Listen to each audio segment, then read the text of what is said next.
আগের ব্লগে দেখতেই পেয়েছিলে যে আমরা গেছিলাম মাছ ধরতে, কিন্তু সেখানে একটা মাছও পাইনি, বরঞ্চ আমাদের বড়শিটা ভেঙে গেছিল।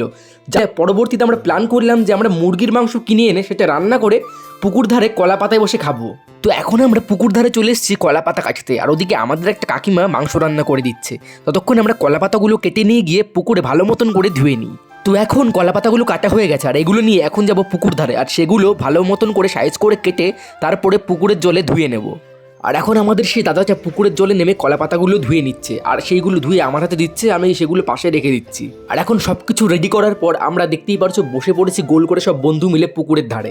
আর ওদিকে ডিমের খোলা দিয়ে ধোয়া দেওয়ার কারণ একটাই, যে বুঝতেই পারছো কলকাতায় কি লেভেলের মশা এখানে। আমাদের গরম গরম ভাত চলে এসছে, আর সত্যি একটা অন্য ধরনের মজা আসছে এখানে। আর গরম ভাত দেওয়ার পর এরপরে চলে এসছে গরম গরম মুরগির ঝোল, আর এখন এই গরম গরম মুরগির ঝোল দিয়ে ভাতগুলো খেয়ে নেব।